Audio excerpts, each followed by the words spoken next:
We are back at Fujifilm's booth. Yesterday we had an amazing presentation by Steve's colleague Oliver. Yeah. And one of the takeaways I found very interesting was how Oliver explains how Fujifilm basically went back to the drawing board, so to speak, talking to customers, talking to all the service technicians, talking to the market in general to understand the needs of simply a new product line.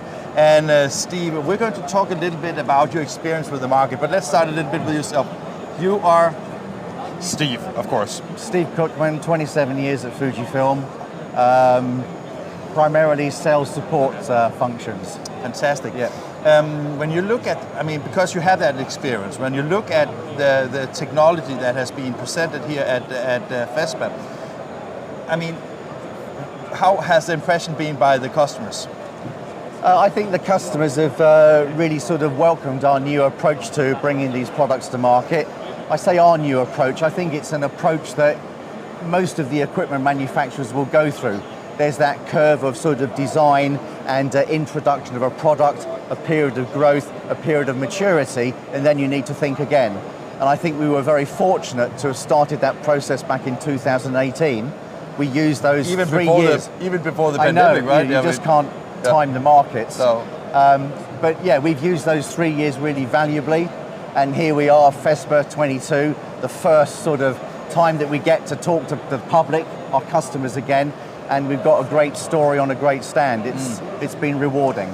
But I take that when you have customer sales support, have you also been involved in the process of getting all that data from the market and understanding the real needs? Well, wide format HQ for Fujifilm is based in Broadstairs in the United Kingdom. There's a team of people there. It's where we make our ink as well.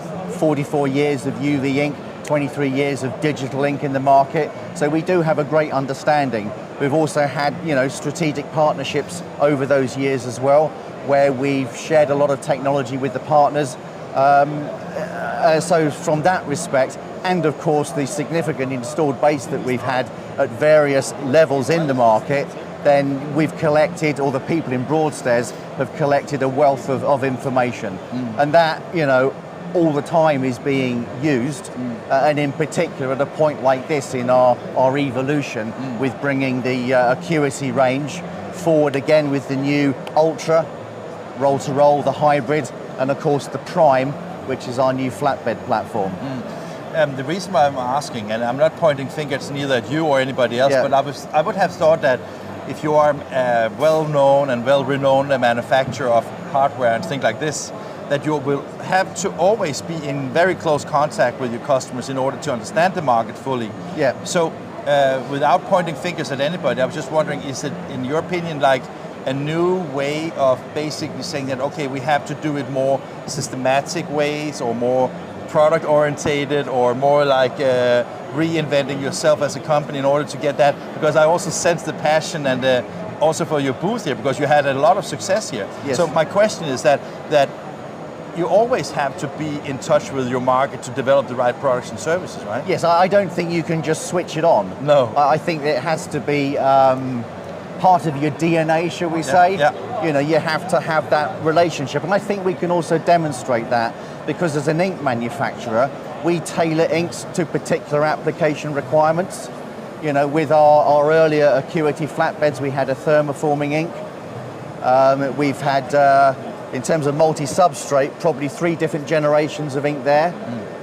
With our high-end partnership with Inca, and the onset, we had a paper and board ink, we had a multi-substrate ink, we had a plastic ink, ink that would naturally adhere to polypropylene. Again, that's listening to what the market wants. And we see that with our roll devices as well, with our Acuity Ultra, where we still use a mercury cure to give us that full cure for high-speed production. We have a specific ink. Yeah. But then with our LED version of the Ultra, we have a tuned ink to that LED wavelength. Again, you get a full cure. Yeah. And then with the flatbeds, at this point in time, we have one common ink across the Prime 2030 and the new Prime L. You like inks, right? Well, I mean, you talk about we've always liked inks. But sorry, but it's because I feel the passion, and it's great. I just think that sometimes people take ink for granted, right? But it's such an important thing to have the success of a product, right? Absolutely. I mean, so our inks are Green Guard, AGBB approved. We try and use the right chemicals, not the aggressive chemicals that can be unpleasant. I'm not an ink specialist, but this is what I hear. Ink has always been a huge part of our business, and it will continue to be. But I think we're taking a little bit of a new direction here, perhaps not completely focused on consumables, but now on solutions and hardware sales. And you would have seen with various sort of press releases, we're growing our dealer base as well. That again is to drive more solution sales into the market. Yeah, and if you look at the baseline from here, look at the technology, look at your history on the ink side, and also Fujifilm as a very serious and very reliable partner for many years. So it must be a good baseline to start off from. It's a great baseline to start with. I mean, Fujifilm is a significant name in the industry. We manufacture print heads. Our print heads are in many systems. Strangely enough, not in these systems. Okay, we have the Ricoh Gen 5 in the Prime, and we have the Kyocera. I heard right, that, in the Ultra. Yeah. But we recognise a good print head. You're looking at price performance. The reliability that we see with the Kyocera head in the Ultra is extremely good. We're very happy with that. So we'll try and integrate the best products for that solution. So being 27 years in the industry, right? I was just thinking you still get emotional and passionate about the print itself? Absolutely. I'm asking because I love print. So no, you're right. If I look back in my recent past, then in 2008, Japan at Drupa did the reveal on the jet press. In 2010, I was part of the team that brought the jet press into live production at IPEX. Just to see the print quality that you get from a 2 picoliter droplet in that product is really exciting. And Definitely. then, we have partners that have then integrated that head. Inca, for instance, did that. It is exciting to see how our technology can be deployed in the market.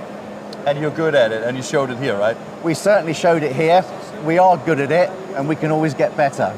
That is what makes us go to work tomorrow, right? It is, yeah. Thank you very much. A pleasure. Great to see you. Indeed. Thanks, Morten. So this was the end of today with Steve from Fujifilm. It was really cool to be at the day 3. We are wearing down to our socks, so we need to rest and have some lunch and basically get ready for tomorrow. Tomorrow we don't have a planned program yet, so we're kind of freestyling a little bit. We're trying to figure out what to do tomorrow morning to make an interesting 4th day at FESPA here in Berlin 22. So thank you I can tell you, I was so happy. We have already now more than 4,000 people that have seen these 4 days here, 3 days. So we are really, really pleased about the audience that follow Inkish on all our channels. So thank you very much and see you tomorrow.